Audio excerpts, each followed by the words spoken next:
No início do século XIX, poucos anos após a chegada da família real portuguesa ao Brasil, o príncipe regente Dom João VI resolveu europeizar a colônia, embranquecendo a população. Para isso, atraiu os colonos europeus com promessas de terras e riquezas que quase sempre não aconteciam. Mas como a situação em certas regiões da Europa estava muito ruim, não era difícil convencer populações empobrecidas a se mudar para o Brasil. Os suíços foram os primeiros a chegar, por volta de 1820, sendo assentados nas serras do Rio de Janeiro. Os navios que os trouxeram estavam tão lotados e as condições eram tão insalubres que cerca de um quarto deles morreu durante a viagem. Em 1824, já sob a regência do imperador Dom Pedro I, vieram os alemães, que foram assentados em colônias no sul do Brasil, pois Sua Majestade temia problemas de fronteira caso não povoasse a região.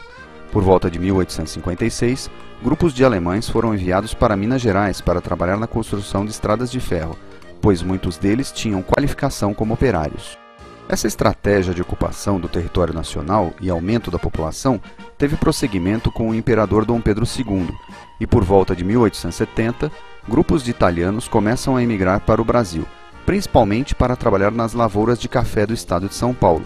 Entretanto, acostumados à escravidão dos negros, os fazendeiros não se preocupavam em dar boas condições de trabalho para esses novos habitantes das terras tupiniquins, e os exploravam até que saldassem suas dívidas com a viagem para o Brasil, quando boa parte deles desistia da lavoura para trabalhar nas ferrovias que começavam a surgir ou nas indústrias em implantação nas cidades.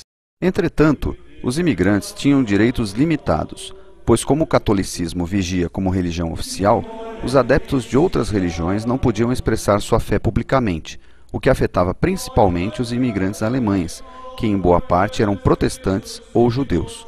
O governo imperial também temia conceder a naturalização em massa dessas populações, pois com a cidadania, as tradições portuguesas correntes no Brasil poderiam ser questionadas. Para muitos imigrantes, a própria existência civil era difícil, pois como os registros de nascimento, casamento e morte eram controlados pelas paróquias, quem não era católico ficava à margem da lei. Porém, de certa forma, isso não foi tão problemático para os imigrantes italianos, espanhóis e portugueses, que por serem de maioria católica, tiveram menos problemas de adaptação. Luiz Pereira Barreto, patrono da nossa escola, insurgiu-se contra tudo isso, e em artigos publicados no jornal A Província de São Paulo, que após a proclamação da República passou a ser chamado o Estado de São Paulo, atacou o governo imperial, principalmente Dom Pedro II, por sua política continuista de desrespeito aos estrangeiros no Brasil.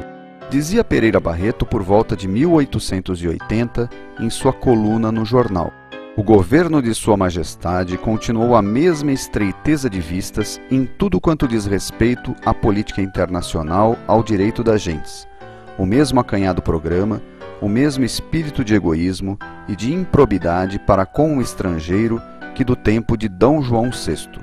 Um estadista notável e de boa-fé, o senhor Visconde do Rio Branco, estancou a fonte da escravidão, mas o hábito de ter escravos, de procurar escravos para povoar o país, continuou vivaz e arraigado no espírito e nos atos do governo de Sua Majestade. A força das tradições é que continua a mover toda a nossa política.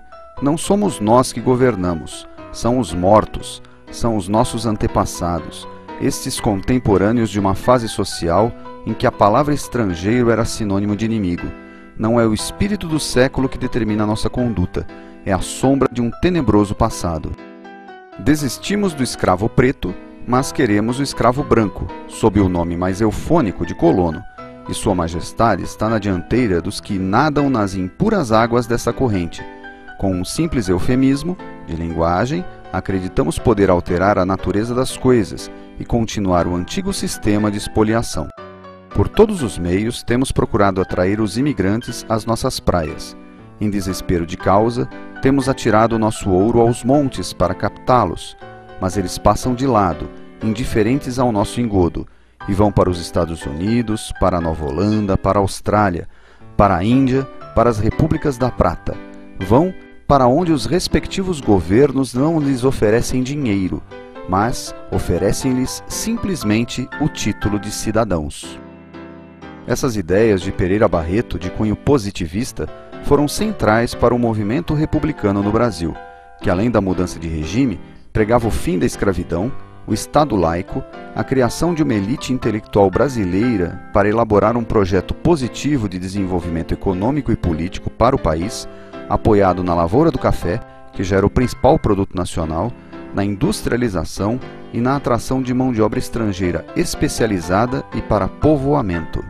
A expressão ordem e progresso presente na bandeira brasileira foi tirada da fórmula do positivismo: o amor por princípio, a ordem por base e o progresso por fim. Foi Benjamin Constant quem sugeriu que o lema fosse colocado no lugar do brasão imperial, mas o próprio Pereira Barreto, ainda durante o Império, já usava a expressão ordem e progresso sem o amor como epígrafe em seus artigos. O princípio do amor, entretanto, não foi esquecido na letra do Hino da República, que diz: é de amor nossa força e poder, mas da guerra, nos transes supremos, eis de ver-nos lutar e vencer. Esse hino exalta a liberdade em seu refrão, mas não uma liberdade da colônia, como em 1822, mas a libertação das ideias ultrapassadas de cunho místico-teológico que predominava na política brasileira dos círculos monarquistas. Pereira Barreto pregava a construção de uma nação brasileira a partir da liberdade de pensamento que só poderia advir de um Estado laico. Para isso, os estrangeiros que moravam no Brasil deveriam ter o direito de participar plenamente como cidadãos, pois, vindos de fora, traziam ideias novas que, misturadas às antigas, proporcionariam a formação de uma mentalidade nacional multiétnica, que, transmitida através da educação escolar, seria a base para o desenvolvimento do país. Luiz Pereira Barreto nasceu em 11 de janeiro de 1840 em Resende, no Rio de Janeiro, em uma abastada família de cafeicultores. Graduou-se doutor em Ciências Naturais, Medicina Cirúrgica e Partos pela Faculdade de Medicina da Universidade de Bruxelas. Em 1864, quando retornou ao Brasil, desempenhou um papel fundamental na vida científica e intelectual brasileira. Atuou como médico em Resende até 1869, quando se mudou para Jacareí, em São Paulo.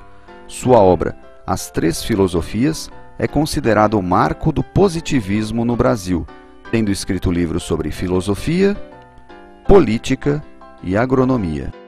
Com ávido espírito científico, fazia experimentos agronômicos na periferia de São Paulo, sendo responsável pela criação da variedade de café Bourbon, pela descoberta do Guaraná e do processo de fabricação do xarope, da industrialização da cerveja em São Paulo e da produção das primeiras safras de uva para a produção de vinhos.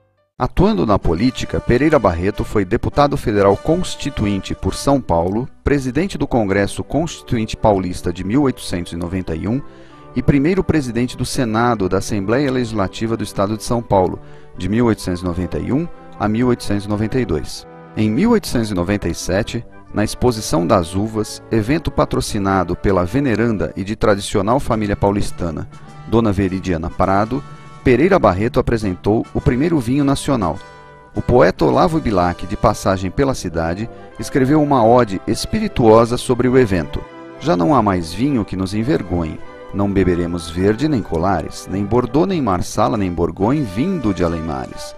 E em prantos de ventura me derreto, vendo-te, ó Baco naturalizado, graças ao gênio do Dr. Barreto, graças a Dona Veridiana Prado. Dizia Barreto: o caminho que o presente nos aponta e que o futuro exigirá de nós é o da policultura. É preciso que se abandone o velho lema: o café dá para tudo. É preciso compreender que a ciência permite fazer deste país uma maravilha. Todas as culturas são aqui possíveis. Podemos exportar tudo. Em 1923, Pereira Barreto morreu aos 83 anos em São Paulo. Em 1929, patrocinado pela Academia Paulista de Medicina, é inaugurado na Praça Marechal Deodoro um monumento a Pereira Barreto, localização que sugere a grande importância de Barreto para a República no Brasil.